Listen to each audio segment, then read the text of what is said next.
আমরা অনেকেই অনেকভাবে ভর্তা খেয়ে থাকি। এভাবে কি কখনো পটল দিয়ে ভর্তা ট্রাই করেছেন? এই ভর্তাটা দেখতে যেমন সুন্দর, খেতে ভীষণ মজা। যারা পটল পছন্দ করে না তারাও এই রেসিপিটি চেটেপুটে খাবে। এত বেশি মজা। আসসালামু আলাইকুম বন্ধুরা, স্বাগত জানাচ্ছি তোমাদের নতুন একটি রেসিপি দেখার জন্য। আশা করছি আজকের ভর্তার রেসিপিটি তোমাদের কাছে ভালো লাগবে।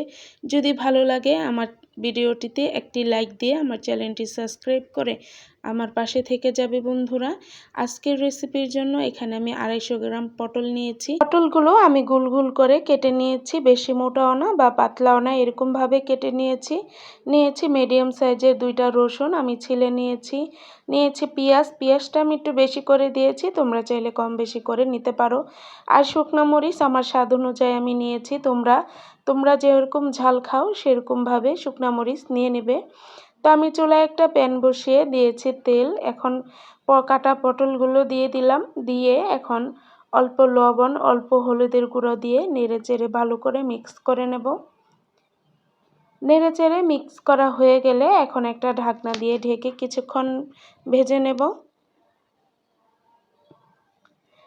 কিছুক্ষণ পর আবার ঢাকনাটা তুলে আবার নেড়েচেড়ে দেব।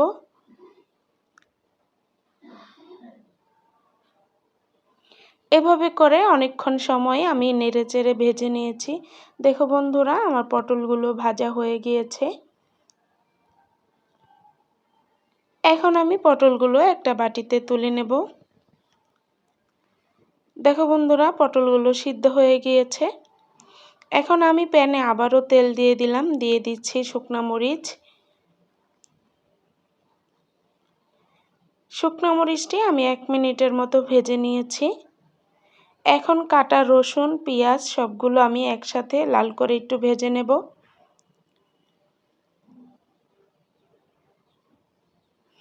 ভিডিওর এই পর্যায়ে আমার সকল বন্ধুদের কাছে আমার একটাই রিকোয়েস্ট, আমার ভিডিওর কোনো অংশ যদি আপনাদের কাছে ভালো লেগে থাকে প্লিজ একটি লাইক দিয়ে আমার ভিডিওটি দেখে নেবেন। আমার চ্যানেলটি সাবস্ক্রাইব করে আমার পাশে থেকে যাবেন বন্ধুরা। আমার হাতের কাছে কিছু ধনিয়া পাতা ছিল বিলাতি, তার জন্য আমি এটার মধ্যে দিয়ে দিলাম। দিয়ে একসাথে আমি সবগুলো, এই যে দেখুন বন্ধুরা আমি কেমনভাবে ভেজে নিয়েছি। এখন সবগুলো আমি নামিয়ে নিয়েছি। এখন নিয়েছি একটা শিলপাটা, এর মধ্যে পটলগুলো দিয়ে আমি পটলগুলো বেটে নেব। চাইলে এই বাটার কাজটা আপনারা ব্লেন্ডার দিয়েও করে নিতে পারেন। পটলগুলো বাটা হয়ে গেলে এখন দিয়ে দেব শুকনো মরিচগুলো আমি বেটে নেব। বন্ধুরা, এই রেসিপিটি যদি আপনারা ট্রাই না করে থাকেন অবশ্যই রেসিপিটি ফলো করে এভাবে ট্রাই করে দেখবেন। এই রেসিপিটি এত বেশি মজা যে কেউ ভাত 1 প্লেটের বদলে 2 প্লেট খাবে। তো আমি শুকনো মরিচটা আর পটলটা আবারও ভালো করে বেটে নিয়েছি। এখন রসুন আর পেঁয়াজগুলো আমি বেটে নেব।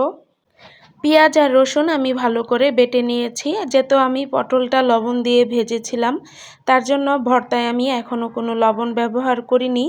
আমার কাছে মনে হয়েছে আর একটু লবণ লাগবে, তার জন্য এখানে আমি আরও স্বাদমতো একটু লবণ দিয়ে দিলাম। দিয়ে ভালো করে আমি মিলিয়ে নেব। এই ভর্তার রেসিপিটি দেখতে যেমন সুন্দর, খেতে ভীষণ মজা। এই রেসিপিটি তো একবার যদি আপনি কাউকে খাওয়ান বারবারই আপনার কাছে রিকোয়েস্ট আসবে এই ভর্তার রেসিপিটির জন্য। দেখুন বন্ধুরা, আমি আর একটু লবণ দিয়ে ভালো করে মিক্স করে নিলাম।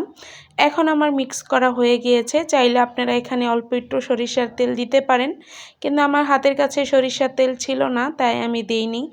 এখন আমি একটা বাটিতে তুলে নেব। দেখুন বন্ধুরা কত সুন্দর হয়েছে, দেখতে যেমন সুন্দর, খেতে ভীষণ মজা। এই ভর্তার রেসিপিটি একবার হলেও এভাবে ট্রাই করে দেখবেন বন্ধুরা।